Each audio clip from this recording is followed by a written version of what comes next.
kas nors dar praleido valandas naršydamas GoPro nustatymus, bandydamas išspausti geriausią vaizdą, o galiausiai vis tiek gavosi šiaip sau?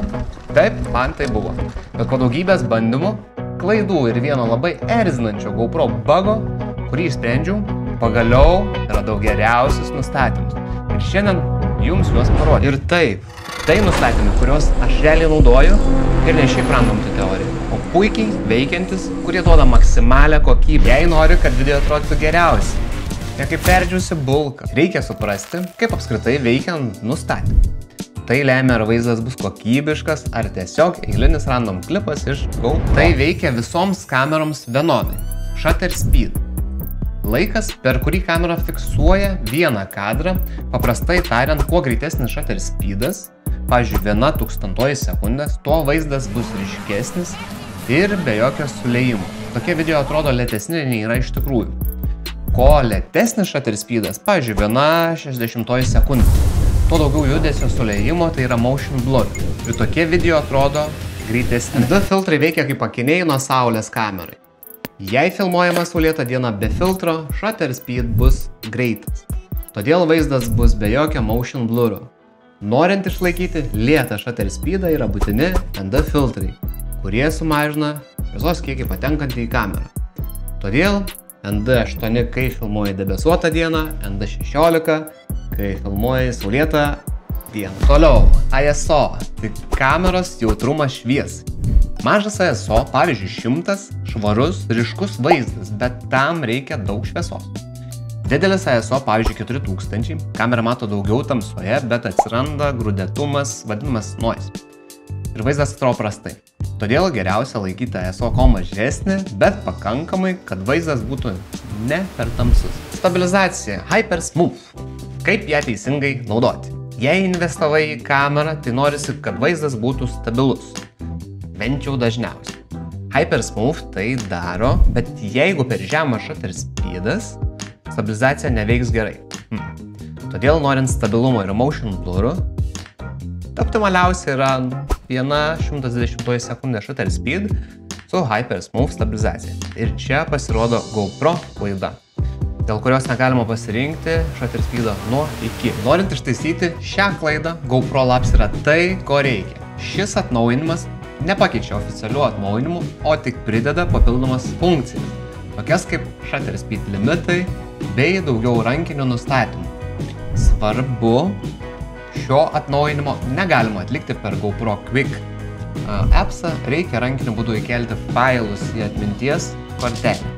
Atsisiųs GoPro Labs failus, linkas yra aprašyme. Pasirink savo GoPro modelį, atsiųs zip failą į savo kompiuterį, išjungęs kamerą, išimk SD kortelę, įdėk ją į kompiuterį per kortelių skaitytuvą. Išarchyvuok zip failą, nukopijuok update papkę tiesiai į SD kortelę. Išimk SD kortelę iš kompiuterio ir įdėk atgal į GoPro. Kaip paleisti atnaujinimą? Tai pirmiausia reiktų įsitikinti, kad kamera turi bent 30% baterijos ir įdėjus SD kortelę įjungi GoPro, jie automatiškai pradės atsinaujinti. Palauk, kol kamera kelis kartus persikraus, jei viskas gerai, pamatysi pranešimą Update Complete. Dabar tavo kamera turi GoPro Labs atnaujinimą. Štai QR kodas, kurį nuskanuosi su atnaujinta GoPro ir automatiškai išsisaugos nustatymai, tokie kaip mažiausia shutter speed 1/120 sekundės ir ISO nuo 100 iki 800. O dabar pažiūrime mano visus esamus nustatymus pačioje GoPro. Įjungus GoPro pasirodo GoPro Labs, kad yra aktyvuotas. Meniu iš viršaus, dešinė.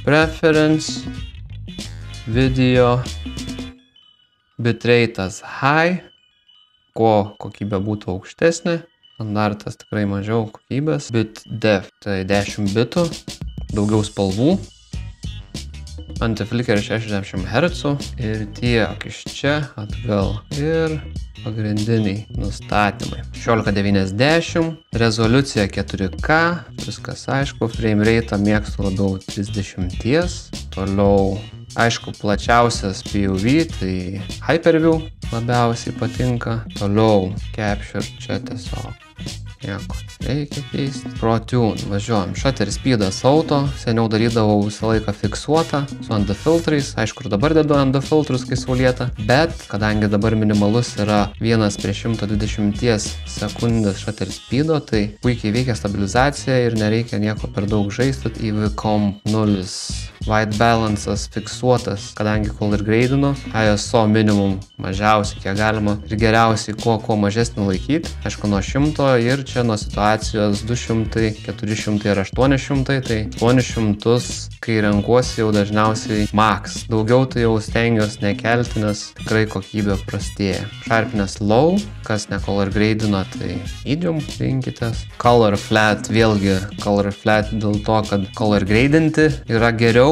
Didesnis dynamic range'as, tai galima tikrai geriau color grade'inti, bet šiaip GoPro gerai veikia ir su natural, tai čia priklauso, ar norite dėti laiko, darbo į tai. Pro audio off, wind reduction auto, su šitais deadcatais namų gamybos, tai tikrai nieko gero. Garsas geresnis, aišku, yra kaip išjungtas, nes wind reduction tai padaro tokį keistesnį garsą ir robotizuotas gaunasi garsas, tai truputėlį gadina. Tai va, ir viskas, paprasta kaip 2x2. Jėga. Tai yra visi dabartiniai mano GoPro nustatymai, kurie išbandyti ir veikia geriausiai. Jei šie patarimai buvo naudingi, palaikink video ir parašyk komentaruose, kokius nustatymus naudoji. Ir žinoma, jei jau likai iki galo, tai paspausk prenumeruoti, tai pats geriausias metas padaryti. Ačiū ir iki kitų kartų. Bye bye. Ciao.